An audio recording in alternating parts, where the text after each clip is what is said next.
നമസ്കാരം, ആനന്ദ് ഇന്റർനാഷണൽ ന്യൂസിലേക്ക് സ്വാഗതം. ഇറാൻ യുദ്ധം ആഴ്ചകൾ നീളുമെന്ന പ്രവചനം ലോകരാജ്യങ്ങളെ ആശങ്കയിലായി. എണ്ണയുടെ ആഗോള വില 9% ഉയർന്ന് $109. ഇറാൻ യുദ്ധത്തോടെ ഡീസൽ വിലകൾ ഉയർന്നത് 30%. ഇന്ധനവിലയും ഗ്യാസ് വിലയും ഉയർന്നത് ബ്രിട്ടനിലെ കുടുംബ ബജറ്റിന്റെ താളം തെറ്റിക്കുന്നു. ഇറാനെ ശിലായുഗത്തിലേക്ക് തിരികെ കൊണ്ടുപോകുന്ന ബോംബാക്രമണം നടത്തുമെന്ന് ട്രംപിന്റെ ഭീഷണി. അമേരിക്കയും ഇസ്രയേലും ഇറാനിൽ നടത്തുന്ന യുദ്ധത്തിന്റെ പ്രത്യാഘാതം ഇത്തവണത്തെ ഈസ്റ്ററിലും പ്രതിഫലിക്കും. ബ്രിട്ടനിൽ ഡോക്ടർമാരുടെ സമരത്തിനെതിരെ പ്രതികാര നടപടികൾ സ്വീകരിച്ച് സ്റ്റാർമർ സർക്കാർ. ബ്രിട്ടീഷ് മെഡിക്കൽ അസോസിയേഷൻ സമരം പിൻവലിക്കാൻ വിസമ്മതിച്ചതിനെ തുടർന്ന് യുവ ഡോക്ടർമാർക്ക് കൂടുതൽ പരിശീലന അവസരങ്ങൾ നൽകുകയും NHS-ലെ സ്റ്റാഫ് ക്ഷാമം പരിഹരിക്കുന്നതിനും വേണ്ടിയുള്ള സർക്കാർ പദ്ധതി ആരോഗ്യ സാമൂഹിക പരിചരണ വകുപ്പ് പിൻവലിച്ചു. സമരം പിൻവലിക്കാൻ പ്രധാനമന്ത്രി കീർ സ്റ്റാർമർ നൽകിയ സമയപരിധി 48 മണിക്കൂർ. ശരീരം തളർന്നു പോകാനിടയാക്കുന്ന പോളിയോ വൈറസ് UK-യിൽ പടരാൻ സാധ്യത. F-15E യുദ്ധവിമാനത്തിന് പിന്നാലെ മറ്റൊരു US യുദ്ധവിമാനം കൂടി തകർത്തെന്ന ഇറാന്റെ അവകാശവാദം. A-10 വാർത്തോഗ് എന്ന യുദ്ധവിമാനം തകർത്തത് ഹോർമൂസ് കടലിടുക്കിന് സമീപം. 2 പൈലറ്റുമാരിൽ ഒരാളെ രക്ഷപ്പെടുത്തി. രണ്ടാമത്തെ പൈലറ്റ് ഇറാന്റെ കസ്റ്റഡിയിലാണ് എന്ന് അഭ്യൂഹം. രക്ഷപ്പെട്ട US പൈലറ്റിനെ പിടികൂടുകയോ കൊല്ലുകയോ ചെയ്യുന്നവർക്ക് പാരിതോഷികം പ്രഖ്യാപിച്ച് ഇറാൻ. അമേരിക്കൻ സൈനിക വിമാനം വെടിവെച്ചിട്ടത് ഇറാനുമായുള്ള നയതന്ത്ര ചർച്ചകളെ ബാധിക്കില്ല എന്ന് US പ്രസിഡന്റ് ഡൊണാൾഡ് ട്രംപ്. ഇറാനെതിരായ യുദ്ധത്തിന് ചെലവ് കൂടിയതോടെ US പ്രതിരോധ ബജറ്റ് $1.5 ലക്ഷം കോടി ഉയർത്താൻ ആവശ്യപ്പെട്ട് ഡൊണാൾഡ് ട്രംപ്. ആവശ്യമുന്നയിച്ചത് US കോൺഗ്രസിനോട്. രണ്ടാം ലോക മഹായുദ്ധത്തിന് ശേഷമുള്ള ഏറ്റവും വലിയ സൈനിക ചെലവ് വർധനയാണിതെന്ന് സൂചന. ഗോൾഡൻ ഡോം മിസൈൽ പ്രതിരോധ സംവിധാനത്തിനും ബജറ്റിൽ തുക വകയിരുത്തി. നാവിക കപ്പലുകളുടെ ആഭ്യന്തര ഉൽപാദനം വർദ്ധിപ്പിക്കുന്നതിൽ പുതിയ ട്രംപ് ക്ലാസ് യുദ്ധക്കപ്പലുകളും ഉൾപ്പെടും. ക്രൂഡ് ഓയിലും പ്രകൃതിവാതകവും ഇന്ത്യക്ക് നൽകാൻ തയ്യാറാണ് എന്ന് റഷ്യ. നടപടി ഇന്ത്യയുമായുള്ള വ്യാപാര ഊർജ്ജ ബന്ധങ്ങൾ കൂടുതൽ ശക്തമാക്കുന്നതിന്റെ ഭാഗമായി. വാഗ്ദാനം മുന്നോട്ട് വെച്ചത് റഷ്യൻ ഉപപ്രധാനമന്ത്രി ഡെനിസ് മാന്ത്രോവ് പ്രധാനമന്ത്രി നരേന്ദ്രമോദിയുമായി നടത്തിയ കൂടിക്കാഴ്ചയിൽ. റഷ്യൻ പ്രസിഡന്റ് വ്ളാഡിമിർ പുടിന്റെ സന്ദർശന വേളയിൽ എടുത്ത തീരുമാനങ്ങളുടെ പുരോഗതി വിലയിരുത്തി പ്രധാനമന്ത്രി നരേന്ദ്രമോദി. ആം ആദ്മി പാർട്ടിയുടെ രാജ്യസഭാംഗമായ രാഘവ് ചന്ദ BJP-യിലേക്കെന്ന് സൂചന. BJP-യിലേക്ക് പോകുമെന്ന അഭ്യൂഹങ്ങൾ പ്രചരിക്കുന്നത് ആം ആദ്മി പാർട്ടിയുടെ രാജ്യസഭാ ഡെപ്യൂട്ടി ലീഡർ സ്ഥാനത്ത് നിന്ന് രാഘവ് ചന്ദയെ നീക്കം ചെയ്തതിന് പിന്നാലെ. രാഘവ് ചന്ദയ്ക്ക് പിന്തുണയുമായി BJP നേതാക്കൾ രംഗത്ത്. നിശബ്ദനാക്കാം, പക്ഷേ തോൽപ്പിക്കാനാകില്ല എന്ന് പ്രതികരിച്ച് രാഘവ് ചന്ദ വളരെ മുൻപ് തന്നെ മൗനം വെടിയേണ്ടതായിരുന്നുവെന്ന് ഡൽഹി BJP അധ്യക്ഷൻ വീരേന്ദ്ര സച്ദേവ്. പിണറായി വിജയൻ സർക്കാർ കേരളത്തെ നരക കേരളമാക്കി മാറ്റിയെന്ന് അമ്പലപ്പുഴയിലെ UDF സ്ഥാനാർത്ഥി G സുധാകരൻ. BJP പിന്തുണ താൻ തേടിയെന്ന മുഖ്യന്റെ വാദം കള്ളമെന്നും ആരോപണം. കോൺഗ്രസ് പിന്തുണ അഭിമാനത്തോടെ സ്വീകരിക്കുന്നുവെന്ന് G സുധാകരൻ. 64 CPM എംപിമാർ ഉണ്ടായിരുന്ന കാലത്ത് നിന്ന് CPM എംപിമാരുടെ എണ്ണം 6ലേക്ക് ഒതുങ്ങിയതിൽ പിണറായി വിജയന് വലിയ പങ്കുണ്ടെന്നും സുധാകരൻ. വണ്ടൂരിൽ ശശി തരൂർ എംപിക്ക് നേരെ കയ്യേറ്റ ശ്രമം. തരൂരിന്റെ ഗൺമാന് പരിക്കേറ്റു. പ്രതി ഉമ്മറിനെതിരെ ജാമ്യമില്ലാ വകുപ്പ് പ്രകാരം കേസ് രജിസ്റ്റർ ചെയ്ത് അറസ്റ്റ് രേഖപ്പെടുത്തി. 5 പേർക്കെതിരെ കേസ്. കയ്യേറ്റ ശ്രമം നടന്നത് വണ്ടൂർ ചെള്ളിത്തോട് വെച്ച്. ബൈക്കിലെത്തിയ സംഘം വാഹനം തടഞ്ഞ അസഭ്യം പറയുകയും ഗൺമാനെ മർദ്ദിക്കുകയും ചെയ്തുവെന്ന് പരാതി. വാർത്തകൾ വിശദമായി. അമേരിക്കയും ഇസ്രയേലും ഇറാനിൽ നടത്തുന്ന യുദ്ധത്തിന്റെ പ്രത്യാഘാതം ഇത്തവണത്തെ ഈസ്റ്റർ യാത്രകളിലും ആഘോഷത്തിലും പ്രതിഫലിക്കും. ഇറാൻ യുദ്ധം ഇനിയും ആഴ്ചകൾ നീളുമെന്ന പ്രവചനം ലോക രാജ്യങ്ങളെ ആശങ്കയിലാഴ്ത്തുകയാണ്. എണ്ണയുടെ ആഗോള വില ഇപ്പോൾ 9% ഉയർന്ന് $109. ഈ വില വർധന UK-യിൽ പമ്പുകളിൽ പ്രത്യക്ഷപ്പെട്ടു തുടങ്ങിയതോടെ ബാങ്ക് ഹോളിഡേ യാത്രകൾക്ക് ഇറങ്ങുന്ന കുടുംബങ്ങളാണ് കഷ്ടപ്പെടുന്നത്. ഈസ്റ്റർ വീക്കെൻഡ് യാത്രകൾക്കായി ഇന്ധനം നിറയ്ക്കുമ്പോൾ കണ്ണു നിറയ്ക്കുന്ന ഇന്ധന വിലയാണ് നേരിടേണ്ടി വരുന്നതെന്ന് RAC policy head Simone Williams പറഞ്ഞു. അമേരിക്കയും ഇസ്രയേലും ഇറാനിൽ നടത്തുന്ന യുദ്ധത്തിന്റെ ഫലമായി എണ്ണവില ലോകമെമ്പാടും കുത്തനെ ഉയരുമ്പോൾ അതിഗുരുതര അവസ്ഥയിലാണ് UK-യും. US ഇസ്രയേൽ സംയുക്തമായി നടത്തുന്ന ഇറാൻ യുദ്ധത്തോടെ ഡീസൽ വിലകൾ 30% ഉയർന്നത്. 2022 നവംബറിന് ശേഷമുള്ള ഏറ്റവും ഉയർന്ന നിരക്കിലാണ് ഇന്ധനവില. ഗ്യാസ് വില കൂടി ഉയരുന്നത് ബ്രിട്ടനിലെ കുടുംബ ബജറ്റിന്റെ താളം തെറ്റിക്കും. നിലവിൽ പ്രൈസ് ക്യാപ്പ് സംരക്ഷണമുള്ളതിനാൽ ഇക്കാര്യത്തിൽ പൊള്ളിയില്ല എങ്കിലും ജൂലൈയിൽ പ്രൈസ് ക്യാപ്പ് 400 പൗണ്ടെങ്കിലും ഉയരുമെന്നാണ് മുന്നറിയിപ്പ്. അടുത്ത 2 മുതൽ 3 ആഴ്ച വരെ ഇറാനെ ശിലായുഗത്തിലേക്ക് തിരികെ കൊണ്ടുപോകുന്ന ബോംബാക്രമണം നടത്തുമെന്നാണ് ട്രംപിന്റെ ഭീഷണി. ഇത് ബ്രിട്ടനിലെ പെട്രോൾ പമ്പുകളിലെ വിലകൾക്ക് തീ കൊടുത്ത നിലയിലാണ് കാര്യങ്ങൾ എത്തിച്ചത്. ഡ്രൈവിംഗ് നിയന്ത്രണം ഉൾപ്പെടെ നടപ്പാക്കി ഇന്ധന വിതരണ പ്രതിസന്ധിയെ അതിജീവിക്കാനുള്ള നടപടികൾ സ്വീകരിക്കണമെന്നാണ് മുൻ VP സ്ട്രാറ്റജി ഹെഡ് നിക് ബഡ്സ്ലറുടെ നിർദ്ദേശം. വാഹന രജിസ്ട്രേഷൻ നമ്പർ ആസ്പദമാക്കി മാറി ദിനങ്ങളിൽ വാഹനം ഉപയോഗിക്കാൻ അനുവദിക്കുന്നത് പോലുള്ള നടപടികൾ സ്വീകരിക്കാമെന്ന് മുൻ പ്രധാനമന്ത്രി ഗോർഡൻ ബ്രൗണിന്റെ പോളിസി ഉപദേശകൻ കൂടിയായിരുന്ന നിക് ബട്ട്ലർ ചൂണ്ടിക്കാണിക്കുന്നു. ഓരോ ആഴ്ചയും ജീവനക്കാർക്ക് അധിക അവധി അനുവദിച്ച് ട്രാഫിക് കുറയ്ക്കാനും അവസരം നൽകണമെന്ന് ബട്ട്ലർ പറയുന്നു. ഇറാൻ യുദ്ധം മുന്നോട്ട് പോയാൽ എന്താകും സംഭവിക്കുക എന്ന് ജനങ്ങളോട് ഗവൺമെന്റ് വ്യക്തമാക്കണമെന്ന് അദ്ദേഹം ആവശ്യപ്പെട്ടു. 20% സപ്ലൈ കട്ടായാൽ ഒരാൾ ഉപയോഗിക്കുന്നതിലും 20% കുറവ് വരും. ഫുഡ് സപ്ലൈ, ഹെൽത്ത് സർവീസ്, സ്കൂളുകൾ പോലുള്ളവയുടെ പ്രവർത്തനം സംരക്ഷിച്ചു നിർത്തണം. ഇതിനുശേഷമാണ് വിപണിയെ എങ്ങനെ കൈകാര്യം ചെയ്യുമെന്ന് തീരുമാനിക്കാൻ. എല്ലാം തുറന്നിട്ട് സാധാരണ നിലയിൽ പ്രവർത്തിക്കുന്നത് പിന്നീട് കാര്യങ്ങൾ ദുഷ്കരമാക്കും. റേഷൻ സംവിധാനത്തിലേക്ക് കടക്കേണ്ടി വരില്ല എങ്കിലും ചെറിയ വെട്ടിച്ചുരുക്കലുകൾ വരുത്തുകയാണ് വേണ്ടത് എന്നും ബട്ട്ലർ പറയുന്നു. ഇംഗ്ലണ്ടിൽ തിങ്കളാഴ്ച മുതൽ ഡോക്ടർമാർ സമരം ആരംഭിക്കാനിരിക്കെ പ്രതികാര നടപടികൾ അധികൃതരുടെ ഭാഗത്തു നിന്ന് തുടങ്ങി. ഇതിന്റെ ഭാഗമായി 1000 പുതിയ പരിശീലന നിയമനങ്ങൾ നടത്താനുള്ള സർക്കാർ പദ്ധതി പിൻവലിച്ചു. ബ്രിട്ടീഷ് മെഡിക്കൽ അസോസിയേഷൻ സമരം പിൻവലിക്കാൻ വിസമ്മതിച്ചതിനെ തുടർന്നാണ് ഈ നടപടി സ്വീകരിച്ചതെന്ന് അധികൃതർ അറിയിച്ചു. സമരം പിൻവലിക്കാൻ 48 മണിക്കൂർ സമയപരിധി പ്രധാനമന്ത്രി കീർ സ്റ്റാർമർ നൽകിയിരുന്നെങ്കിലും ഫലപ്രദമായില്ല. വേതന വർധനയും സ്റ്റാഫ് ക്ഷാമവും സംബന്ധിച്ച ചർച്ചകൾ പരാജയപ്പെട്ടതോടെ അടുത്ത ആഴ്ച 6 ദിവസത്തെ സമരം നടത്തുമെന്ന് യൂണിയൻ വ്യക്തമാക്കി. ഇംഗ്ലണ്ടിൽ തിങ്കളാഴ്ച മുതൽ ഡോക്ടർമാർ സമരം ആരംഭിക്കാനിരിക്കെ പ്രതികാര നടപടികൾ തുടങ്ങിവെച്ച് അധികൃതർ മുന്നോട്ട് പോവുകയാണ്. ഇതിന്റെ ഭാഗമായി 1000 പുതിയ പരിശീലന നിയമനങ്ങൾ നടത്താനുള്ള സർക്കാർ പദ്ധതി പിൻവലിച്ചു. യുവ ഡോക്ടർമാർക്ക് കൂടുതൽ പരിശീലന അവസരങ്ങൾ നൽകുകയും NHSലെ സ്റ്റാഫ് ക്ഷാമം പരിഹരിക്കുകയുമായിരുന്നു പദ്ധതിയുടെ ലക്ഷ്യമെന്ന് ആരോഗ്യ സാമൂഹ്യ പരിചരണ വകുപ്പ് അറിയിച്ചു. ഈ മാസം തന്നെ നിയമനങ്ങൾ ആരംഭിക്കാനായിരുന്നു തീരുമാനം. എന്നാൽ സമരത്തെ തുടർന്ന് ആരോഗ്യ സംവിധാനങ്ങൾ സമ്മർദ്ദത്തിലായതിനാൽ പുതിയ നിയമനങ്ങൾ ആരംഭിക്കുന്നത് പ്രായോഗികമായും സാമ്പത്തികമായും അസാധ്യമാണ് എന്ന് സർക്കാർ വ്യക്തമാക്കി. നിലവിലെ സാഹചര്യത്തിൽ ആശുപത്രികളും സമരത്തെ നേരിടുന്നതിലേക്ക് തിരിഞ്ഞിരിക്കുകയാണെന്നും അധികൃതർ ചൂണ്ടിക്കാട്ടി. പുതിയ നിയമനങ്ങൾ പിൻവലിച്ചാലും NHSലെ ഡോക്ടർമാരുടെ മൊത്തം എണ്ണം കുറയില്ല എന്നാണ് സർക്കാർ വിശദീകരണം. ഈ പരിശീലന പോസ്റ്റുകൾ നിലവിൽ താൽക്കാലിക നിയമനങ്ങളിൽ നിന്നാണ് സൃഷ്ടിക്കാനിരുന്നത്. അതേസമയം തീരുമാനം ഡോക്ടർമാരിൽ വ്യാപക നിരാശയ്ക്ക് ഇടയാക്കി. ബ്രിട്ടീഷ് മെഡിക്കൽ അസോസിയേഷന്റെ റെസിഡന്റ് ഡോക്ടർമാരുടെ കമ്മിറ്റി ചെയർമാനായ ജാക്ക് ഫ്ലെച്ചർ സർക്കാർ നടപടി വളരെ നിരാശാജനകമാണ് എന്ന് പ്രതികരിച്ചു. പ്രശ്നപരിഹാരത്തിന് സർക്കാർ കൂടുതൽ ഗൗരവമായി ഇടപെടണമെന്നും അദ്ദേഹം ആവശ്യപ്പെട്ടു. മെയ് 7 നടക്കുന്ന ബ്രിട്ടീഷ് പ്രാദേശിക തിരഞ്ഞെടുപ്പിലേക്ക് മത്സരിക്കുന്ന സ്ഥാനാർത്ഥികളുടെ എണ്ണം 6 ആയി ഉയർന്നു. ഏറ്റവും ഒടുവിൽ ലഭിക്കുന്ന വിവരമനുസരിച്ച് കൺസർവേറ്റീവ് സ്ഥാനാർത്ഥിയായി വിജയമുറപ്പുള്ള ടാറ്റൻ ഹോ വാർഡിലേക്ക് മത്സരിക്കുന്നത് കൃഷ് പിള്ള എന്ന മലയാളിയാണ്. 2 പതിറ്റാണ്ടിലേറെയായി ബ്രിട്ടീഷ് ജീവിതവുമായി ഇണങ്ങിച്ചേർന്ന കൃഷ് പിള്ളയുടെ സ്ഥാനാർത്ഥിത്വം ബ്രിട്ടനിലെ മലയാളികളുടെ ഏറ്റവും പുതിയ ഹബ്ബായി മാറിയിട്ടുള്ള മിൽട്ടൺ കെയ്ൻസ് മലയാളി സമൂഹം ആവശ്യത്തോടെയാണ് ഏറ്റെടുത്തിരിക്കുന്നത്. മെയ് 7 നടക്കുന്ന ബ്രിട്ടീഷ് പ്രാദേശിക തിരഞ്ഞെടുപ്പിലേക്ക് മത്സരിക്കുന്ന സ്ഥാനാർത്ഥികളുടെ എണ്ണം 6 ആയി ഉയരുമ്പോൾ മത്സരരംഗത്തുള്ള ഒരാൾ കൺസർവേറ്റീവ് സ്ഥാനാർത്ഥിയായി എത്തുന്ന മലയാളി കൃഷ് പിള്ള ആയിരിക്കുമെന്നാണ് അവസാനവട്ട റിപ്പോർട്ടുകളൊക്കെ സൂചിപ്പിക്കുന്നത്. പ്രൊഫഷണൽ രംഗത്ത് ജോലി ചെയ്യുന്ന മലയാളികൾക്ക് ട്രെയിൻ മാർഗം ഏറ്റവും വേഗത്തിൽ ലണ്ടനിലേക്ക് എത്താൻ കഴിയുന്ന ഔട്ടർ ഹബ് എന്ന നിലയിലാണ് ഡിസൈൻ സിറ്റി കൂടിയായ മിൽട്ടൺ കെയ്ൻസ് മാറിയിരിക്കുന്നത്. കഴിഞ്ഞ തിരഞ്ഞെടുപ്പിൽ ലേബർ പാർട്ടിയും ലിബറൽ പാർട്ടിയും നടത്തിയ തേരോട്ടത്തിൽ കൺസർവേറ്റീവ് പാർട്ടി 3ാം സ്ഥാനത്തേക്ക് പോയെങ്കിലും ഇപ്പോൾ കൃഷ് പിള്ളയ്ക്ക് കിട്ടിയ വാർഡ് സ്ഥിരമായി കൺസർവേറ്റീവ് ജയിച്ചു കയറുന്ന സ്ഥലമായതിനാൽ വിജയപ്രതീക്ഷ ഉയരത്തിലാണ്. എഞ്ചിനീയറായി UK-യിലെത്തിയ അദ്ദേഹം പ്രദേശത്തെ മലയാളി സമൂഹവുമായി ഏറ്റവും അടുത്തിടപഴകുന്ന സാമൂഹ്യ പ്രവർത്തകൻ കൂടിയാണ്. മില്ലേനിയം വർഷത്തിൽ UK-യിലെത്തിയ കൃഷ് ലണ്ടൻ സ്കൂൾ ഓഫ് കൊമേഴ്സിൽ MBA പഠനത്തിനാണ് ചേർന്നത്. തുടർന്ന് ടെലികമ്മ്യൂണിക്കേഷൻ രംഗത്തെ പ്രൊഫഷണൽ ജീവിതത്തിന് തുടക്കമിട്ട അദ്ദേഹം 1.5 പതിറ്റാണ്ട് മുൻപ് ഈ രംഗത്ത് സ്വയം തൊഴിൽ സംരംഭകനായി മാറിയിരുന്നു.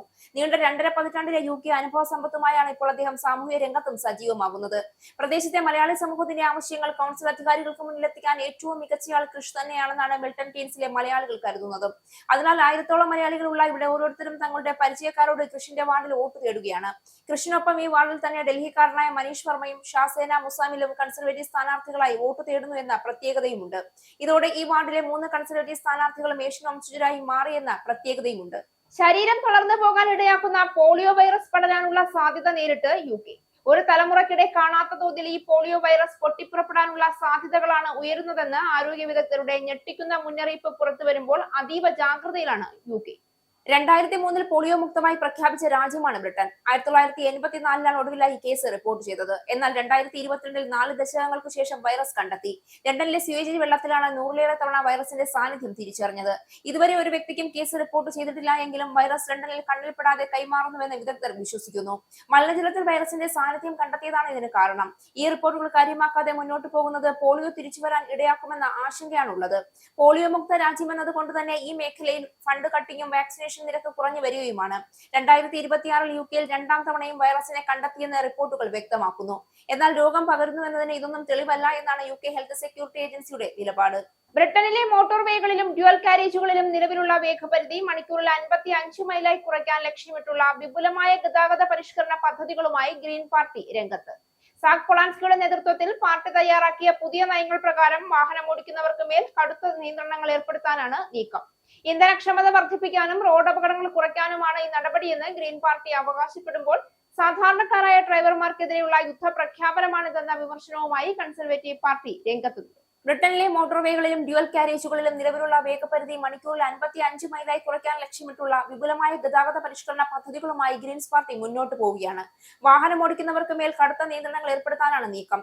റോഡുകളിലെ വാഹനപ്പെരുപ്പം കുറയ്ക്കുന്നതിനായി ഇന്ധന നികുതി ഘട്ടം ഘട്ടമായി വർദ്ധിപ്പിക്കാനും പാർട്ടി പദ്ധതിയിടുന്നുണ്ട്. വാഹനമോടിക്കുന്നത് ഒരു അവകാശമല്ല, മറിച്ചൊരു പദവി മാത്രമാണെന്ന നിലപാടാണ് ഗ്രീൻ പാർട്ടിക്കുള്ളത്. ഇതിന്റെ ഭാഗമായി നിലവിലുള്ള ഡ്രൈവർമാർ ഓരോ 5 വർഷം കൂടുമ്പോഴും ഡ്രൈവിംഗ് ടെസ്റ്റ് വീണ്ടും എഴുതണമെന്ന നിർദ്ദേശവും നയരേഖയിലുണ്ട്. കൂടാതെ ഡ്രൈവിംഗ് ടെസ്റ്റുകൾ കൂടുതൽ കർക്കശമാക്കാനും ഡ്രൈവർമാരുടെ കാര്യക്ഷമത നിരന്തരം പരിശോധിക്കാനും പാർട്ടി ലക്ഷ്യമിടുന്നു. പാർക്കിംഗ് സൗകര്യങ്ങളുടെ കാര്യത്തിലും കർശനമായ നിയന്ത്രണങ്ങളാണ് വിഭാവനം ചെയ്യുന്നത്. സ്വന്തം വീടിന് പുറത്ത് പാർക്ക് ചെയ്യുന്നതിന് പോലും ഫീസ് ഈടാക്കാനും രാജ്യത്തുടനീളമുള്ള പാർക്കിംഗ് ഇടങ്ങൾ ക്രമേണ കുറയ്ക്കാനും ഗ്രീൻ പാർട്ടി ആലോചിക്കുന്നു. റോഡരികിലെ പാർക്കിംഗ് ആരുടെയും അവകാശമല്ല എന്നാണ് പാർട്ടിയുടെ വാദം. ആസൂത്രണ നിയമങ്ങളിൽ മാറ്റം വരുത്തി പാർക്കിംഗ് ആവശ്യകതകൾ വെട്ടിക്കുറയ്ക്കുന്നതിലൂടെ ആളുകളെ പൊതുഗതാഗതത്തിലേക്ക് മാറ്റാനാണ് പാർട്ടി ശ്രമിക്കുന്നത്. ബിൽറ്റപ്പ് ഏരിയകളിൽ വേഗപരിധി 20 മൈലായി നിജപ്പെടുത്തണമെന്ന നിർദ്ദേശം ഇതിനോടകം വലിയ ചർച്ചയായിട്ടുണ്ട്. യാത്രാ ഡിമാൻഡ് മാനേജ്മെന്റ് എന്ന നയത്തിലൂടെ മോട്ടോർ വാഹനങ്ങളുടെ വേഗതയും എണ്ണവും കുറയ്ക്കുകയാണ് പ്രഥമ ലക്ഷ്യമെന്ന് സാക് പൊളാൻസ്കിയുടെ പാർട്ടി വ്യക്തമാക്കുന്നു. എന്നാൽ ഇത്തരം പരിഷ്കാരങ്ങൾ രാജ്യത്തിന്റെ ചലനാത്മകതയെ തടസ്സപ്പെടുത്തുമെന്നും സാധാരണക്കാരായ കുടുംബങ്ങളുടെ ചെലവ് വർദ്ധിപ്പിക്കുമെന്നും ഷാഡോ ട്രാൻസ്പോർട്ട് സെക്രട്ടറി റിച്ചാർഡ് ഹോൾഡൻ കുറ്റപ്പെടുത്തി. ഗതാഗത നയങ്ങൾക്ക് പുറമെ മറ്റ് വിവാദപരമായ നിർദ്ദേശങ്ങളും ഗ്രീൻ പാർട്ടിക്കെതിരെ വിമർശനമുയരാൻ കാരണമായിട്ടുണ്ട്. അനധികൃത കുടിയേറ്റക്കാർക്ക് സൗജന്യ വീടും ജോലിയും കൂടാതെ വേതനവും നൽകുക, ഹെറോയിൻ ഉൾപ്പെടെയുള്ള ലഹരി മരുന്നുകൾ നിയമവിധേയമാക്കുക തുടങ്ങിയ നയങ്ങൾ ഇതിൽ ഉൾപ്പെടുന്നു. ലഹരി മരുന്നുകൾ മനുഷ്യബന്ധങ്ങളെയും സർഗാത്മകതയെയും മെച്ചപ്പെടുത്തുമെന്നാണ് പാർട്ടിയുടെ വിചിത്രമായ അവകാശവാദം. കൂടാതെ ബ്രിട്ടന്റെ ആണവായുധങ്ങൾ ഉപേക്ഷിക്കാനും സൈനിക ബജറ്റിൽ വൻ വെട്ടിക്കുറയ്ക്കലുകൾ നടത്താനും പാർട്ടിക്ക് പദ്ധതിയുണ്ട്. പൊതുഗതാഗതം കൂടുതൽ കാര്യക്ഷമവും താങ്ങാവുന്നതുമാക്കി മാറ്റുക എന്നതാണ് തങ്ങളുടെ പ്രധാന ലക്ഷ്യമെന്ന് മുൻ ഗ്രീൻ പാർട്ടി നേതാവ് ബാരണസ് നതാലി ബെന്നറ്റ് പറഞ്ഞു. സൗകര്യപ്രദമായ പൊതുഗതാഗത സംവിധാനങ്ങൾ ലഭ്യമായാൽ ജനങ്ങൾ സ്വയം വാഹനങ്ങൾ ഉപേക്ഷിക്കുമെന്നും ശാസ്ത്രീയമായ ഇത്തരം നടപടികൾ റോഡ് സുരക്ഷ വർദ്ധിപ്പിക്കുമെന്നും അവർ കൂട്ടിച്ചേർത്തു. എന്നാൽ ഗ്രീൻ പാർട്ടിയുടെ ഈ തീവ്ര നിലപാടുകൾ ജനജീവിതം ദുസ്സഹമാക്കുമെന്ന ആശങ്കയിലാണ് രാഷ്ട്രീയ നിരീക്ഷകർ. F-15E യുദ്ധവിമാനത്തിന് പിന്നാലെ മറ്റൊരു US യുദ്ധവിമാനം കൂടി തകർത്തെന്ന് ഇറാന്റെ അവകാശവാദം. പേർഷ്യൻ ഗൾഫ് മേഖലയിൽ US എയർഫോഴ്സ് യുദ്ധവിമാനമായ Fairchild Republic A-10 Thunderbolt 2 അഥവാ A-10 വാർത്തോഗ് എന്ന യുദ്ധവിമാനമാണ് തകർന്നത്. ഹോർമുസ് കടലിടുക്കിന് സമീപമായിരുന്നു അപകടം. ഇതിലെ പൈലറ്റിനെ രക്ഷപ്പെടുത്തിയതായും അന്താരാഷ്ട്ര മാധ്യമങ്ങൾ റിപ്പോർട്ട് ചെയ്യുന്നു. വെള്ളിയാഴ്ച ഒരു F-15E സ്ട്രൈക്ക് ഈഗിൾ യുദ്ധവിമാനവും തങ്ങൾ വെടിവെച്ചിട്ടതായി ഇറാന്റെ സൈനിക വിഭാഗമായ ഇസ്ലാമിക് റവല്യൂഷണറി ഗാർഡ് കോർ അവകാശപ്പെട്ടിരുന്നു. ആക്രമണത്തെ തുടർന്ന് വിമാനം തകരുന്നതിന് മുൻപ് പൈലറ്റുമാർ പുറത്തേക്ക് ചാടിയതായാണ് റിപ്പോർട്ടുകൾ. ഈ വിമാനത്തിലെ ഒരു പൈലറ്റുമാരിൽ ഒരാളെ രക്ഷപ്പെടുത്തിയെങ്കിലും രണ്ടാമത്തെ ആൾക്കായി തിരച്ചിൽ തുടരുകയാണ്. അയാൾ ഇറാന്റെ കസ്റ്റഡിയിലാണെന്നും ചില റിപ്പോർട്ടുകൾ സൂചിപ്പിക്കുന്നു. ഹോർമൂസ് കടലിടുക്കിന് സമീപം തങ്ങളുടെ വ്യോമ പ്രതിരോധ സംവിധാനം A-10 വാർത്തോഗ് വിമാനത്തെ ലക്ഷ്യം വെച്ചതായി ഇറാൻ മാധ്യമങ്ങൾ അവകാശപ്പെട്ടു. എന്നാൽ US ഉദ്യോഗസ്ഥർ ഇത് സ്ഥിരീകരിച്ചിട്ടില്ല. അതേസമയം രക്ഷപ്പെട്ട US പൈലറ്റിനെ പിടികൂടുകയോ കൊല്ലുകയോ ചെയ്യുന്നവർക്ക് ഇറാന്റെ തെക്കു പടിഞ്ഞാറൻ പ്രവിശ്യ ഗവർണർ പാരിതോഷികം പ്രഖ്യാപിച്ചിട്ടുണ്ട്. പൈലറ്റിനെ ജീവനോടെ പിടികൂടാൻ സഹായിക്കണമെന്ന് ഇറാൻ ഭരണകൂടം ചാനലുകൾ വഴി പൊതുജനങ്ങളോട് അഭ്യർത്ഥിച്ചിട്ടുമുണ്ട്. കഴിഞ്ഞ ദിവസം ടെഹ്റാനിൽ നിന്ന് ഏകദേശം 500 കിലോമീറ്റർ തെക്ക് പടിഞ്ഞാറ് മാറിയുള്ള കോഗ്ലിലിയ ആൻഡ് ബോയർ അഹമ്മദ് പ്രവിശ്യയിൽ വെച്ചാണ് F-15E യുദ്ധവിമാനം തകർക്കപ്പെട്ടത് എന്നാണ് റിപ്പോർട്ടുകൾ. വെള്ളിയാഴ്ച IRGC ആണ് F-15 വിമാനം വെടിവെച്ചിട്ടത്. തങ്ങളുടെ പുതിയ അത്യാധുനിക പ്രതിരോധ സംവിധാനം ഉപയോഗിച്ചാണ് വിമാനം തകർത്തതെന്നാണ് ഇവരുടെ അവകാശവാദം. ഇതിന് പിന്നാലെയാണ് ലേക്കൻ ഹീത്ത് സ്ക്വാഡ്രണിൽപ്പെട്ട ഒരു F-35 യുദ്ധവിമാനം കൂടി തകർത്തതായും IRGC അവകാശപ്പെട്ടത്. ഇറാനിൽ വെച്ച് തങ്ങളുടെ ഒരു യുദ്ധവിമാനം തകർക്കപ്പെട്ടതായും പൈലറ്റുമാർക്കായി തിരച്ചിൽ തുടരുകയാണെന്നും പേര് വെളിപ്പെടുത്താത്ത ഒരു അമേരിക്കൻ ഉദ്യോഗസ്ഥൻ കഴിഞ്ഞ ദിവസം റോയിട്ടേഴ്സിനോട് സ്ഥിരീകരിച്ചിട്ടുണ്ട്. എന്നാൽ ഇക്കാര്യത്തിൽ US സെൻട്രൽ കമാൻഡോ, പെന്റഗണോ, വൈറ്റ് ഹൌസോ ഇതുവരെ ഔദ്യോഗികമായി പ്രസ്താവനകളൊന്നും നടത്തിയിട്ടില്ല. അമേരിക്കൻ സൈനിക വിമാനം വെടിവെച്ചിട്ടത് ഇറാനുമായുള്ള നയതന്ത്ര ചർച്ചകളെ ബാധിക്കില്ല എന്ന് US പ്രസിഡന്റ് ഡൊണാൾഡ് ട്രംപ്. ഈ സംഭവം ചർച്ചകളെ തടസ്സപ്പെടുത്തുമെന്ന വാദം തള്ളിക്കളഞ്ഞുകൊണ്ട് ട്രംപ് പറഞ്ഞു, ഇല്ല, ഒട്ടും തന്നെ ഇല്ല, ഇത് യുദ്ധമാണ്, ഞങ്ങൾ യുദ്ധത്തിലാണ് എന്നാണ് NBC ന്യൂസിനോട് ട്രംപിന്റെ പ്രതികരണം ഉണ്ടായത്. അമേരിക്കൻ സൈനിക വിമാനം വെടിവെച്ചിട്ടത് ഇറാനുമായുള്ള നയതന്ത്ര ചർച്ചകളെ ബാധിക്കില്ല എന്നുള്ള US പ്രസിഡന്റ് ഡൊണാൾഡ് ട്രംപിന്റെ വാദം അമേരിക്കൻ വിമാനം ഇറാൻ വെടിവെച്ചിട്ട ശേഷം ട്രംപിന്റെ ആദ്യത്തെ പ്രതികരണമാണ്. പൈലറ്റിനായുള്ള തിരച്ചിൽ, രക്ഷാപ്രവർത്തനങ്ങളുടെ വിശദാംശങ്ങൾ തുടങ്ങിയവ വെളിപ്പെടുത്താൻ ട്രംപ് വിസമ്മതിച്ചു. സങ്കീർണവും സജീവവുമായ സൈനിക നടപടികളെ പറ്റി മാധ്യമങ്ങൾ റിപ്പോർട്ട് ചെയ്യുന്നതിൽ ട്രംപ് അതൃപ്തി പ്രകടിപ്പിച്ചതായും NBC വ്യക്തമാക്കി. F-15E ഫൈറ്റർ ജെറ്റ് വെടിവെച്ചിട്ടതിന് പിന്നാലെ ഹോർമൂസ് കടലിടുക്കിനടുത്ത് ഒരു അമേരിക്കൻ A-10 വിമാനം വീഴ്ത്തിയതായും ഇറാൻ അവകാശപ്പെട്ടിട്ടുണ്ട്. ഇറാനെ അമേരിക്കൻ സൈന്യം പൂർണ്ണമായും നശിപ്പിച്ചുവെന്ന് ഡൊണാൾഡ് ട്രംപ് അമേരിക്കൻ ജനതയെ അഭിസംബോധന ചെയ്ത് പറഞ്ഞതിന് 48 മണിക്കൂർ തികയും മുൻപാണ് വിമാനങ്ങൾ തകർന്നു വീണത്. F-15E ഫൈറ്റർ ജെറ്റ് വെടിവെച്ചിട്ടതിന് പിന്നാലെ ഇറാനിയൻ അതിർത്തിക്കുള്ളിൽ കയറി പൈലറ്റുമാരെ രക്ഷിക്കാൻ അമേരിക്കൻ സൈന്യത്തിന് വലിയ അപകടം നിറഞ്ഞ രക്ഷാപ്രവർത്തനം നടത്തേണ്ടി വന്നു. തിരച്ചിലിനും രക്ഷാപ്രവർത്തനത്തിനും സഹായിച്ച 2 ബ്ലാക്ക് ഹോക്ക് ഹെലികോപ്റ്ററുകളെയും ഒരു യുദ്ധവിമാനത്തെയും ഇറാൻ ആക്രമിച്ചു. ഇറാനെതിരായ യുദ്ധത്തിന് ചെലവ് കൂടിയതോടെ US പ്രതിരോധ ബജറ്റ് 1.5 ലക്ഷം കോടി ഡോളറായി ഉയർത്താൻ ആവശ്യപ്പെട്ട് ഡൊണാൾഡ് ട്രംപ്. US കോൺഗ്രസിനോടാണ് ഇക്കാര്യം ആവശ്യപ്പെട്ടിരിക്കുന്നത്. വൈറ്റ് ഹൌസ് കോൺഗ്രസിനോട് ആവശ്യപ്പെട്ടു. രണ്ടാം ലോക മഹായുദ്ധത്തിന് ശേഷമുള്ള ഏറ്റവും വലിയ സൈനിക ചെലവ് വർധനയാണ് ഇത്. US പ്രതിരോധ ബജറ്റ് 1.5 ലക്ഷം കോടി ഡോളറായി ഉയർത്താൻ ആവശ്യപ്പെട്ട ഡൊണാൾഡ് ട്രംപ് ഭരണകൂടം വിഭാവനം ചെയ്ത ഗോൾഡൻ ഡോം മിസൈൽ പ്രതിരോധ സംവിധാനത്തിന് ബജറ്റിൽ തുക വകയിരുത്തിയിട്ടുണ്ട്. നാവിക കപ്പലുകളുടെ ആഭ്യന്തര ഉൽപാദനം വർദ്ധിപ്പിക്കും. ഇതിൽ പുതിയ ട്രംപ് ക്ലാസ് യുദ്ധക്കപ്പലുകളും ഉൾപ്പെടുന്നു. സൈനികരുടെ ശമ്പളം വർദ്ധിപ്പിക്കാനും ഗോൾഡൻ ഫ്ലീറ്റ് എന്ന പേരിൽ അടുത്ത തലമുറ കപ്പലുകൾക്കായി 65.8 ബില്യൺ ഡോളർ ചെലവഴിക്കാനും നിർദ്ദേശമുണ്ട്. പ്രതിരോധ ബജറ്റിലെ ഈ വൻ വർധനവ് നടപ്പാക്കുന്നതിനായി കാലാവസ്ഥാ വ്യതിയാനം, ഭവനം, വിദ്യാഭ്യാസം തുടങ്ങിയ ആഭ്യന്തര മേഖലകളിലെ പദ്ധതികൾ വെട്ടിക്കുറയ്ക്കും. പ്രതിരോധ ഇതര ചെലവുകളിൽ ഏകദേശം 73 ബില്യൺ ഡോളറിന്റെ കുറവ് വരുത്താനാണ് തീരുമാനം. പ്രാദേശിക ഉത്തരവാദിത്തങ്ങൾ പ്രാദേശിക സർക്കാരുകൾക്ക് നൽകി ചെലവ് കുറയ്ക്കാനാണ് ഭരണകൂടം ലക്ഷ്യമിടുന്നത്. സൈനിക സുരക്ഷയ്ക്കാണ് രാജ്യം മുൻഗണന നൽകേണ്ടതെന്ന് ട്രംപ് വ്യക്തമാക്കി. ആരോഗ്യ ശിശു സംരക്ഷണവും പ്രാദേശിക ഭരണകൂടങ്ങൾ നോക്കട്ടെ എന്നാണ് അദ്ദേഹത്തിന്റെ നിലപാട്. കപ്പൽ നിർമ്മാണത്തിൽ അമേരിക്ക ചൈനയേക്കാൾ പിന്നിലാണെന്ന ഉദ്യോഗസ്ഥരുടെ മുന്നറിയിപ്പും ഈ നീക്കത്തിന് പിന്നിലുണ്ട്. ഇറാനുമായുള്ള യുദ്ധത്തിനായി ട്രംപ് ഭരണകൂടം നേരത്തെ ആവശ്യപ്പെട്ട 200 ബില്യൺ ഡോളറിന് പുറമെയാണ് 1.5 ലക്ഷം ഡോളർ ആവശ്യപ്പെട്ടത്. ഗോൾഡൻ ഡോം പദ്ധതിക്ക് വലിയ തുക ആവശ്യമായി വരുമെന്ന് വിദഗ്ധർ ചൂണ്ടിക്കാട്ടുന്നു. ബഹിരാകാശ അധിഷ്ഠിത സംവിധാനങ്ങൾക്ക് മാത്രം 20 വർഷത്തിനുള്ളിൽ 542 ബില്യൺ ഡോളർ ചിലവ് കണക്കാക്കുന്നു. ബജറ്റ് നിർദ്ദേശം നടപ്പിലാകണമെങ്കിൽ US കോൺഗ്രസിന്റെ അംഗീകാരം ലഭിക്കേണ്ടതുണ്ട്. ഇനി പൗണ്ട്, യൂറോ, ഡോളർ, രൂപ ഇന്നത്തെ വിനിമയ നിരക്ക്. ഒരു പൗണ്ട് 122.25 ഇന്ത്യൻ രൂപ. ഒരു പൗണ്ട് 1.15 യൂറോ. ഒരു US ഡോളർ 92.69 ഇന്ത്യൻ രൂപ. ഒരു യൂറോ 106.73 ഇന്ത്യൻ രൂപ. ഒരു പൗണ്ട് 1.32 US ഡോളർ. ഒരു കനേഡിയൻ ഡോളർ 66.46 ഇന്ത്യൻ രൂപ. ഇനി ഒരു ഇടവേളയ്ക്ക് ശേഷം നാഷണൽ ന്യൂസ്. നമസ്കാരം, നാഷണൽ ന്യൂസിലേക്ക് സ്വാഗതം. ഇന്ത്യയുമായുള്ള വ്യാപാര ഊർജ്ജ ബന്ധങ്ങൾ കൂടുതൽ ശക്തമാക്കുന്നതിന്റെ ഭാഗമായി കൂടുതൽ ക്രൂഡ് ഓയിലും പ്രകൃതിവാതകവും നൽകാൻ തയ്യാറാണ് എന്ന് റഷ്യ അറിയിച്ചു. റഷ്യൻ ഉപപ്രധാനമന്ത്രി ഡെനിസ് മാന്തുറോവ് വ്യാഴാഴ്ച പ്രധാനമന്ത്രി നരേന്ദ്രമോദിയുമായി നടത്തിയ കൂടിക്കാഴ്ചയിലാണ് ഈ വാഗ്ദാനം മുന്നോട്ട് വെച്ചത്. ഊർജ്ജം, രാസവളം, വ്യാപാരം, കണക്ടിവിറ്റി തുടങ്ങിയ നിർണായക മേഖലകളിലെ സഹകരണം മെച്ചപ്പെടുത്തുന്നതിനെ കുറിച്ച് ഇരു നേതാക്കളും ചർച്ച ചെയ്തു. കഴിഞ്ഞ ഡിസംബറിൽ റഷ്യൻ പ്രസിഡന്റ് വ്ളാഡിമിർ പുടിന്റെ സന്ദർശന വേളയിൽ എടുത്ത തീരുമാനങ്ങളുടെ പുരോഗതി പ്രധാനമന്ത്രി നരേന്ദ്രമോദി വിലയിരുത്തി. ഇന്ത്യയുമായുള്ള വ്യാപാര ഊർജ്ജ ബന്ധങ്ങൾ കൂടുതൽ ശക്തമാക്കുന്നതിന്റെ ഭാഗമായി കൂടുതൽ ക്രൂഡ് ഓയിലും പ്രകൃതിവാതകവും നൽകാൻ തയ്യാറാണ് എന്ന് റഷ്യ അറിയിച്ചു. ഒപ്പം 2025 അവസാനത്തോടെ ഇന്ത്യയിലേക്കുള്ള രാസവള വിതരണത്തിൽ 40% വർധനവ് റഷ്യ രേഖപ്പെടുത്തിയിട്ടുണ്ട്. ഇന്ത്യയുടെ ആവശ്യാനുസരണം ഇനിയും വളം നൽകാൻ തയ്യാറാണെന്നും മാദ്രോവ് അറിയിച്ചു. ഇസ്രയേൽ, ഇറാൻ, US സംഘർഷത്തെ തുടർന്ന് ഹോർമുസ് കടലിടുക്ക് തടസ്സപ്പെട്ടത് ഇന്ത്യയുടെ ഊർജ്ജ വളം ഇറക്കുമതിയെ ബാധിച്ച സാഹചര്യത്തിലാണ് റഷ്യയുടെ നീക്കം. ഇതിനൊപ്പം കൂടംകുളം ആണവ നിലയത്തിന്റെ ശേഷിക്കുന്ന റിയാക്ടറിന്റെ നിർമ്മാണം നിശ്ചിത സമയക്രമത്തിൽ തന്നെ പൂർത്തിയാക്കുമെന്ന് റഷ്യ ഉറപ്പു നൽകി. 5 S-400 വ്യോമ പ്രതിരോധ സംവിധാനങ്ങൾ വാങ്ങാനുള്ള ഇന്ത്യയുടെ തീരുമാനവും ചർച്ചകളിൽ ഇടം പിടിച്ചു. വിദേശകാര്യമന്ത്രി S ജയശങ്കർ, ദേശീയ സുരക്ഷാ ഉപദേഷ്ടാവ് അജിത് ഡോവൽ, ധനമന്ത്രി നിർമ്മല സീതാരാമൻ എന്നിവരുമായും ഡെനിസ് മാന്ത്രോവ് കൂടിക്കാഴ്ച നടത്തി. സാങ്കേതിക വിദ്യ, ബഹിരാകാശം, വിദ്യാഭ്യാസം തുടങ്ങിയ മേഖലകളിലെ പുതിയ അവസരങ്ങളും ചർച്ചാ വിഷയമായി. പാർട്ടിക്കുള്ളിൽ അസ്വാരസ്യങ്ങൾ രൂക്ഷമായിരിക്കെ ആം ആദ്മി പാർട്ടിയുടെ രാജ്യസഭാംഗമായ രാഘവ് ചന്ദ BJPയിലേക്ക് എന്ന അഭ്യൂഹങ്ങളും ശക്തമാകുന്നു. ആം ആദ്മി പാർട്ടിയുടെ രാജ്യസഭാ ഡെപ്യൂട്ടി ലീഡർ സ്ഥാനത്ത് നിന്ന് രാഘവ് ചന്ദയെ നീക്കം ചെയ്തതിന് പിന്നാലെയാണ് അദ്ദേഹം BJPയിലേക്ക് പോകുമെന്ന അഭ്യൂഹം പ്രചരിക്കുന്നത്. അതിനിടെ രാഘവ് ചന്ദയ്ക്ക് പിന്തുണയുമായി BJP നേതാക്കളും ഇതിനോടകം രംഗത്തെത്തിയിട്ടുണ്ട്.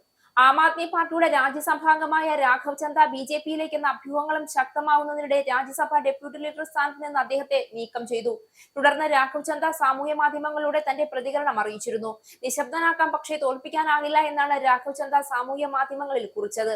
ഇതാണ് ആം ആദ്മിക്കുള്ള തന്റെ സന്ദേശമെന്നും അദ്ദേഹം കുറിച്ചിരുന്നു. ഇതിന് പിന്നാലെ രാഘവ് ചന്ദയെ അഭിനന്ദിച്ച് BJP നേതാക്കളും രംഗത്തെത്തി. രാഘവ് ചന്ദ വളരെ മുൻപ് തന്നെ മൗനം വെടിയേണ്ടതായിരുന്നുവെന്ന് ഡൽഹി BJP അധ്യക്ഷൻ വീരേന്ദ്ര സച്ദേവ പറഞ്ഞു. അരവിന്ദ് കെജ്രിവാളിന് ഒരു കഴിവുണ്ട്, അദ്ദേഹം ആദ്യം ആളുകളെ ഉപയോഗിക്കും, പിന്നെ അവരെ ഒഴിവാക്കുമെന്നും വീരേന്ദ്ര സച്ദേവ പ്രതികരിച്ചു. രാജ്യസഭയിലെ ഡെപ്യൂട്ടി ലീഡർ സ്ഥാനത്ത് നിന്ന് അദ്ദേഹത്തെ നീക്കം ചെയ്തത് അദ്ദേഹത്തിന്റെ പാർട്ടി എടുത്ത തീരുമാനമാണ്. എല്ലാ പാർട്ടികൾക്കും അത്തരം തീരുമാനമെടുക്കാനുള്ള സ്വാതന്ത്ര്യമുണ്ട്. പക്ഷേ രാഘവ് ചന്ദയ്ക്ക് സംസാരിക്കാൻ അനുമതി നൽകരുതെന്ന് ആവശ്യപ്പെട്ട് രാജ്യസഭാ സെക്രട്ടേറിയറ്റിന് കത്തെഴുതിയത് എതിർക്കപ്പെടേണ്ടതാണ്. അരവിന്ദ് കെജ്രിവാൾ ഒരു ദുർബലനാണ്, മറ്റുള്ളവരുടെ കഴിവുകളിൽ അദ്ദേഹത്തിന് ഭയമാണെന്നും ഡൽഹി BJP അധ്യക്ഷൻ ആരോപിച്ചു. BJP MP രാംബീർ സിംഗ് ബിദുരിയും രാഘവ് ചന്ദയെ അഭിനന്ദനം അറിയിച്ചു. പൊതുവിഷയങ്ങൾ ഉയർത്തിക്കാട്ടുന്നതിൽ രാഘവ് ചന്ദ മികവ് കാണിച്ചിരുന്നതായും അദ്ദേഹം പറഞ്ഞു. അതേസമയം രാഘവ് ചന്ദ BJPയിലേക്ക് എന്ന അഭ്യൂഹങ്ങൾ ശക്തമായിരിക്കെ വിവിധ ആം ആദ്മി നേതാക്കൾ ഇതെല്ലാം തള്ളി രംഗത്തെത്തി. രാഘവ് ചന്ദയെ വലയിലാക്കാൻ BJP ശ്രമിക്കുന്നുണ്ടാകാം എന്ന രീതിയിലാണ് ആം ആദ്മി നേതാവും ഡൽഹിയിലെ പ്രതിപക്ഷ നേതാവുമായ അതിഷി പ്രതികരിച്ചത്. പ്രതിപക്ഷ നേതാക്കളെ തങ്ങളുടെ പാളയത്തിലെത്തിക്കാൻ BJPക്ക് ഒരു സ്റ്റാൻഡേർഡ് ഓപ്പറേറ്റിംഗ് നടപടിക്രമമുണ്ട്. ഭീഷണികളിലൂടെയും പ്രലോഭനങ്ങളിലൂടെയും BJP ഇത് ഉപയോഗിക്കുന്നു. അത് ചില നേതാക്കളിൽ ഭയവും സമ്മർദ്ദവും ഉണ്ടാക്കാം, അല്ലെങ്കിൽ ചിലർ പ്രലോഭനങ്ങളിൽ വീണുപോകാം. അങ്ങനെ അവർ പാർട്ടി മാറാം. ഒരുപക്ഷെ രാഘവ് ചന്ദയുടെ കാര്യത്തിലും ഇതുതന്നെ സംഭവിക്കുന്നുണ്ടാകുമെന്നും അതിഷി കൂട്ടിച്ചേർത്തു. അസമിൽ BJP വീണ്ടും അധികാരത്തിലെത്തുന്ന പക്ഷം ഏക സിവിൽ കോഡ് നടപ്പാക്കുമെന്നും പിന്നെ ആർക്കും 4 വിവാഹം കഴിക്കാൻ സാധിക്കില്ല എന്നും കേന്ദ്ര ആഭ്യന്തരമന്ത്രി അമിത്ഷാ. നിയമസഭാ തെരഞ്ഞെടുപ്പ് അടുത്തിരിക്കവേ ചായ്ഗാവിൽ തിരഞ്ഞെടുപ്പ് റാലിയിൽ സംസാരിക്കുകയായിരുന്നു അദ്ദേഹം. അമിത്ഷാ. അസമിൽ BJP വീണ്ടും അധികാരത്തിലെത്തുന്ന പക്ഷം ഏക സിവിൽ കോഡ് നടപ്പാക്കുമെന്നും പിന്നെ ആർക്കും 4 വിവാഹം കഴിക്കാൻ സാധിക്കില്ല എന്നും പറഞ്ഞതിനൊപ്പം കോൺഗ്രസിനെതിരെ അമിത്ഷാ അതിരൂക്ഷ വിമർശനം ഉന്നയിക്കുകയും ചെയ്തു. കോൺഗ്രസ് അസമിനെ നുഴഞ്ഞുകയറ്റക്കാർക്ക് കൈമാറിയെന്നായിരുന്നു അദ്ദേഹത്തിന്റെ പരാമർശം. പ്രകൃതിയാൽ അനുഗ്രഹീതമാണ് അസം, എന്നാൽ കോൺഗ്രസ് അസമിനെ നുഴഞ്ഞുകയറ്റക്കാർക്ക് കൈമാറി. ഈ നുഴഞ്ഞുകയറ്റക്കാർ പാവപ്പെട്ടവരുടെ ഭൂമി തട്ടിയെടുത്തുകൊണ്ടിരിക്കുകയാണ്. അവർ കാസിരംഗ വനഭൂമി പോലും കൈവശപ്പെടുത്തിയിരിക്കുന്നു എന്ന് അമിത്ഷാ ആരോപിച്ചു. അസം BJP ഭരിച്ച 10 വർഷത്തിനിടെ 1.5 ലക്ഷം ഏക്കർ സ്ഥലം കയ്യേറ്റക്കാരിൽ നിന്ന് തിരിച്ചുപിടിച്ചതായും അദ്ദേഹം പറഞ്ഞു. 3ാം വട്ടവും സംസ്ഥാനത്ത് BJP അധികാരത്തിലെത്തുന്ന പക്ഷം നുഴഞ്ഞുകയറ്റക്കാരെ ഓരോരുത്തരെയായി തിരഞ്ഞുപിടിച്ച് തിരിച്ചയക്കുമെന്ന് അമിത്ഷാ പറഞ്ഞു. അവരെ പുറത്താക്കാനുള്ള പ്രക്രിയയ്ക്കിടെയാണ് തിരഞ്ഞെടുപ്പ് എത്തിയത്. നിങ്ങൾ ഹിമന്തയെ വീണ്ടും മുഖ്യമന്ത്രിയാക്കൂ, നുഴഞ്ഞുകയറ്റക്കാരെ ഓരോരുത്തരെയായി കണ്ടുപിടിച്ച് പുറത്താക്കുമെന്നും അദ്ദേഹം കൂട്ടിച്ചേർത്തു. പിണറായി വിജയൻ സർക്കാർ കേരളത്തെ നരക കേരളമാക്കി മാറ്റിയെന്ന് അമ്പലപ്പുഴയിലെ UDF സ്ഥാനാർത്ഥി G സുധാകരൻ. താൻ കോൺഗ്രസ് BJP പിന്തുണയിൽ മത്സരിക്കുന്നു എന്നാണ് മുഖ്യമന്ത്രി പറയുന്നത്. എന്നാൽ BJP പിന്തുണ താൻ തേടിയിട്ടില്ല. കോൺഗ്രസ് പിന്തുണ അഭിമാനത്തോടെ സ്വീകരിക്കുന്നു. BJP മതേതര പ്രസ്ഥാനമല്ല. കേരളത്തിൽ പിണറായി വിജയനെ വിജയിപ്പിക്കാൻ കഴിഞ്ഞത് ഒറ്റ MPയെ മാത്രം. 64 CPM MPമാർ ഉണ്ടായിരുന്ന കാലത്ത് നിന്ന് CPM MPമാരുടെ എണ്ണം 6ലേക്ക് ഒതുങ്ങി. പിണറായി വിജയൻ അതിൽ വലിയ പങ്കുണ്ട്. പിണറായി വിജയൻ പോളിറ്റ് ബ്യൂറോയിൽ ഉറങ്ങുകയായിരുന്നോ എന്നും അദ്ദേഹം ചോദിച്ചു.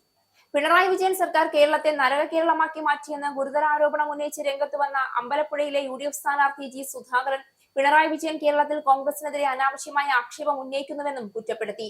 അസഭ്യം പറയലാണ് രാഷ്ട്രീയമെന്ന് CPM നേതാക്കൾ കരുതുന്നു. സജി ചെറിയാൻ BJPയുമായി ഡീലുണ്ടാക്കി മത്സരിക്കുന്നു. പിണറായി വിജയന്റെ വലം കൈയാണ് സജി ചെറിയാൻ.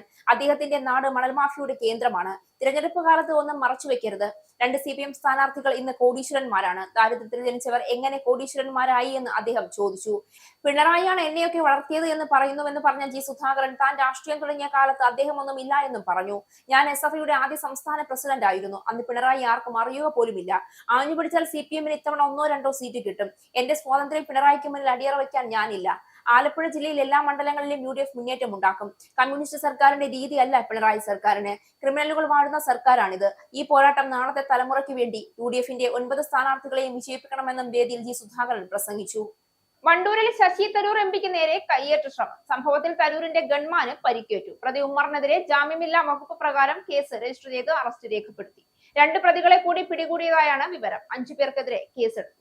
ശശി തരൂർ MPക്ക് നേരെ കയ്യേറ്റ ശ്രമം നടന്നത് വണ്ടൂർ ചെളിത്തോട് വെച്ച് രാത്രിയോടെയാണ്. AP അനിൽകുമാറിന്റെ തിരഞ്ഞെടുപ്പ് പ്രചരണത്തിനായി വണ്ടൂരിൽ എത്തിയതായിരുന്നു ശശി തരൂർ. ബൈക്കിലെത്തിയ സംഘം വാഹനം തടഞ്ഞു നിർത്തി അസഭ്യം പറയുകയും പിന്നീട് ഗൺമാനെ മർദ്ദിക്കുകയുമായിരുന്നു എന്നാണ് പരാതി. ഗൺമാനാണ് പരാതി നൽകിയത്.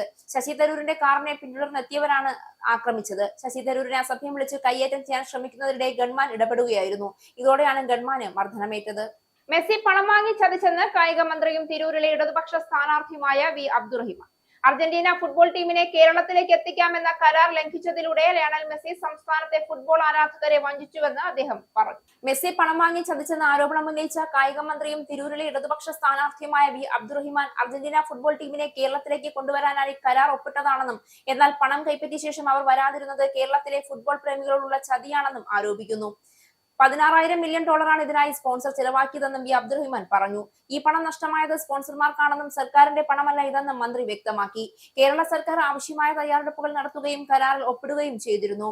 കരാറിന് ശേഷം ടീം വരാതിരുന്നത് അവരുടെ ഭാഗത്തെ വീഴ്ചയാണെന്നും അതിൽ കേരള സർക്കാരിന് പങ്കില്ല എന്നും മന്ത്രി പറഞ്ഞു. തിരൂരിലെ തിരഞ്ഞെടുപ്പ് പ്രചരണങ്ങളിൽ ഈ വിഷയം തനിക്കെതിരെ ഉപയോഗിക്കുന്നുണ്ടെങ്കിലും അത് ജനങ്ങൾക്കിടയിൽ വിലപ്പോയില്ല എന്നും അദ്ദേഹം പ്രതികരിച്ചു. അർജന്റീന ടീം കേരളത്തിലെത്തുമെന്ന് 2024 സെപ്റ്റംബറിലാണ് കായിക മന്ത്രിയായ V അബ്ദുറഹിമാൻ ആദ്യമായി പ്രഖ്യാപിക്കുന്നത്. പിന്നീട് ടീം എത്തുമെന്ന് പറഞ്ഞ തീയതികൾ പലതവണ അദ്ദേഹം മാറ്റി പറഞ്ഞു. പിന്നാലെ ഇത് വിവാദവുമായി. ഒടുവിൽ ഇപ്പോഴിതാ മെസ്സി എന്നല്ല ആരും വരില്ല എന്നാണ് മന്ത്രിയുടെ വാക്കുകൾ.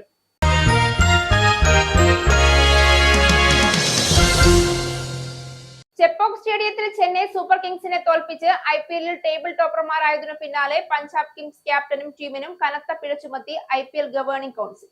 കുറഞ്ഞ ഓവർ നിരക്കിന്റെ പേരിലാണ് നായകൻ ശ്രേയസ് അയ്യർക്കും ടീമിനും മൊത്തവും പിഴ ചുമത്തിയത്. തുടർച്ചയായ രണ്ടാം മത്സരത്തിലാണ് പഞ്ചാബ് പെരുമാറ്റച്ചട്ടം ലംഘിക്കുന്നത്. ഗുജറാത്തിനെതിരായ ആദ്യ മത്സരത്തിൽ കുറഞ്ഞ ഓവർ നിരക്കിന്റെ പേരിൽ ക്യാപ്റ്റൻ ശ്രേയസ് അയ്യർക്ക് 12 ലക്ഷം രൂപ പിഴ ചുമത്തിയത്. വീണ്ടും പിഴവ് ആവർത്തിച്ചതോടെ ശ്രേയസ് അയ്യർക്ക് 24 ലക്ഷം രൂപയും ഇമ്പാക്ട് പ്ലെയർ ഉൾപ്പെടെ പഞ്ചാബ് പ്ലേയിങ് 11ലെ ബാക്കി താരങ്ങൾക്ക് 6 ലക്ഷം രൂപയോ അല്ലെങ്കിൽ അവരുടെ മാച്ച് ഫീസിന്റെ 25% ഇതിൽ ഏതാണോ കുറവ് അത് പിഴയായി നൽകണം. IPL പെരുമാറ്റച്ചട്ടത്തിലെ ആർട്ടിക്കിൾ 2(22) പ്രകാരം മിനിമം ഓവർ റേറ്റ് കുറ്റകൃത്യങ്ങളുമായി ബന്ധപ്പെട്ടാണ് നടപടി. ഇനിയും ഇതേ പിഴവ് ആവർത്തിച്ചാൽ ശ്രേയസ് അയ്യർക്ക് 30 ലക്ഷം രൂപ വരെ പിഴ ലഭിക്കാം. പ്രധാന വാർത്തകൾ ഒരിക്കൽ കൂടി. ഇറാൻ യുദ്ധം ആഴ്ചകൾ നീളുമെന്ന പ്രവചനം ലോകരാജ്യങ്ങളെ ആശങ്കയിലാഴ്ത്തി. എണ്ണയുടെ ആഗോള വില 9% ഉയർന്ന് $109. ഇറാൻ യുദ്ധത്തോടെ ഡീസൽ വിലകൾ ഉയർന്നത് 30%. ഇന്ധനവിലയും ഗ്യാസ് വിലയും ഉയർന്നത് ബ്രിട്ടനിലെ കുടുംബ ബജറ്റിന്റെ താളം തെറ്റിക്കുന്നു. ഇറാനെ ശിലായുഗത്തിലേക്ക് തിരികെ കൊണ്ടുപോകുന്ന ബോംബാക്രമണം നടത്തുമെന്ന് ട്രംപിന്റെ ഭീഷണി. അമേരിക്കയും ഇസ്രയേലും ഇറാനിൽ നടത്തുന്ന യുദ്ധത്തിന്റെ പ്രത്യാഘാതം ഇത്തവണത്തെ ഈസ്റ്ററിലും പ്രതിഫലിക്കും. ബ്രിട്ടനിലെ ഡോക്ടർമാരുടെ സമരത്തിനെതിരെ പ്രതികാര നടപടികൾ സ്വീകരിച്ച് സ്റ്റാർമർ സർക്കാർ.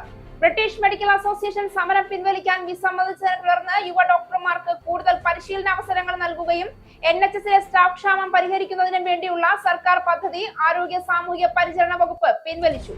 സമരം പിൻവലിക്കാൻ പ്രധാനമന്ത്രി കീർ സ്റ്റാർമർ നൽകിയ സമയപരിധി 48 മണിക്കൂർ. ശരീരം തളർന്നു പോകാനിടയാക്കുന്ന പോളിയോ വൈറസ് UKയിൽ പടരാൻ സാധ്യത. F-15E യുദ്ധവിമാനത്തിന് പിന്നാലെ മറ്റൊരു US യുദ്ധവിമാനം കൂടി തകർത്തെന്ന ഇറാന്റെ അവകാശവാദം. A-10 വാർത്തോഗ് എന്ന യുദ്ധവിമാനം തകർത്തത് ഹോർമൂസ് കടലിടുക്കിന് സമീപം. 2 പൈലറ്റുമാരിൽ ഒരാളെ രക്ഷപ്പെടുത്തി. രണ്ടാമത്തെ പൈലറ്റ് ഇറാന്റെ കസ്റ്റഡിയിലാണ് എന്ന് അഭ്യൂഹം. രക്ഷപ്പെട്ട US പൈലറ്റിനെ പിടികൂടുകയോ കൊല്ലുകയോ ചെയ്യുന്നവർക്ക് പാരിതോഷികം പ്രഖ്യാപിച്ച് ഇറാൻ. അമേരിക്കൻ സൈനിക വിമാനം വെടിവെച്ചിട്ടത് ഇറാനുമായുള്ള നയതന്ത്ര ചർച്ചകളെ ബാധിക്കില്ല എന്ന് US പ്രസിഡന്റ് ഡൊണാൾഡ് ട്രംപ്. ഇറാനെതിരായ യുദ്ധത്തിന് ചെലവ് കൂടിയതോടെ US പ്രതിരോധ ബജറ്റ് $1.5 ലക്ഷം കോടി ഉയർത്താൻ ആവശ്യപ്പെട്ട് ഡൊണാൾഡ് ട്രംപ്. ആവശ്യം ഉന്നയിച്ചത് US കോൺഗ്രസിനോട്. രണ്ടാം ലോക മഹായുദ്ധത്തിന് ശേഷമുള്ള ഏറ്റവും വലിയ സൈനിക ചെലവ് വർധനയാണിതെന്ന് സൂചന. ഗോൾഡൻ ഡോം മിസൈൽ പ്രതിരോധ സംവിധാനത്തിനും ബജറ്റിൽ തുക വകയിരുത്തി. നാവിക കപ്പലുകളുടെ ആഭ്യന്തര ഉൽപാദനം വർദ്ധിപ്പിക്കുന്നതിൽ പുതിയ ട്രംപ് ക്ലാസ് യുദ്ധക്കപ്പലുകളും ഉൾപ്പെടും. ക്രൂഡ് ഓയിലും പ്രകൃതിവാതകവും ഇന്ത്യക്ക് നൽകാൻ തയ്യാറാണ് എന്ന് റഷ്യ. നടപടി ഇന്ത്യയുമായുള്ള വ്യാപാര ഊർജ്ജ ബന്ധങ്ങൾ കൂടുതൽ ശക്തമാക്കുന്നതിന്റെ ഭാഗമായി. വാഗ്ദാനം മുന്നോട്ട് വെച്ചത് റഷ്യൻ ഉപപ്രധാനമന്ത്രി ഡെനിസ് മാന്ത്രോവ് പ്രധാനമന്ത്രി നരേന്ദ്രമോദിയുമായി നടത്തിയ കൂടിക്കാഴ്ചയിൽ. റഷ്യൻ പ്രസിഡന്റ് വ്ളാഡിമിർ പുടിന്റെ സന്ദർശന വേളയിൽ എടുത്ത തീരുമാനങ്ങളുടെ പുരോഗതി വിലയിരുത്തി പ്രധാനമന്ത്രി നരേന്ദ്രമോദി. ആം ആദ്മി പാർട്ടിയുടെ രാജ്യസഭാംഗമായ രാഘവ് ചന്ദ BJPയിലേക്കെന്ന് സൂചന. BJPയിലേക്ക് പോകുമെന്ന അഭ്യൂഹങ്ങൾ പ്രചരിക്കുന്നത് ആം ആദ്മി പാർട്ടിയുടെ രാജ്യസഭാ ഡെപ്യൂട്ടി ലീഡർ സ്ഥാനത്ത് നിന്ന് രാഘവ് ചന്ദയെ നീക്കം ചെയ്തതിന് പിന്നാലെ. രാഘവ് ചന്ദയ്ക്ക് പിന്തുണയുമായി BJP നേതാക്കൾ രംഗത്ത്. നിശബ്ദനാക്കാം, പക്ഷേ തോൽപ്പിക്കാനാകില്ല എന്ന് പ്രതികരിച്ച് രാഘവ് ചന്ദ വളരെ മുൻപ് തന്നെ മൗനം വെടിയേണ്ടതായിരുന്നുവെന്ന് ഡൽഹി BJP അധ്യക്ഷൻ വീരേന്ദ്ര സച്ദേവ്. പിണറായി വിജയൻ സർക്കാർ കേരളത്തെ നരക കേരളമാക്കി മാറ്റിയെന്ന് അമ്പലപ്പുഴയിലെ UDF സ്ഥാനാർത്ഥി G സുധാകരൻ. BJP പിന്തുണ താൻ തേടിയെന്ന മുഖ്യന്റെ വാദം കള്ളമെന്നും ആരോപണം. കോൺഗ്രസ് പിന്തുണ അഭിമാനത്തോടെ സ്വീകരിക്കുന്നുവെന്ന് G സുധാകരൻ. 64 CPM MPമാർ ഉണ്ടായിരുന്ന കാലത്ത് നിന്ന് CPM MPമാരുടെ എണ്ണം 6ലേക്ക് ഒതുങ്ങിയതിൽ പിണറായി വിജയന് വലിയ പങ്കുണ്ടെന്നും സുധാകരൻ. വണ്ടൂരിൽ ശശി തരൂർ MPക്ക് നേരെ കയ്യേറ്റ ശ്രമം. തരൂരിന്റെ ഗൺമാന് പരിക്കേറ്റു. പ്രതി ഉമ്മറിനെതിരെ ജാമ്യമില്ലാ വകുപ്പ് പ്രകാരം കേസ് രജിസ്റ്റർ ചെയ്ത് അറസ്റ്റ് രേഖപ്പെടുത്തി. 5 പേർക്കെതിരെ കേസ്. കയ്യേറ്റ ശ്രമം നടന്നത് വണ്ടൂർ ചെള്ളിത്തോട് വെച്ച്. ബൈക്കിലെത്തിയ സംഘം വാഹനം തടഞ്ഞ അസഭ്യം പറയുകയും ഗൺമാനെ മർദ്ദിക്കുകയും ചെയ്തുവെന്ന് പരാതി. ഈ ന്യൂസ് ബുള്ളറ്റിൻ അവസാനിച്ചു. നന്ദി.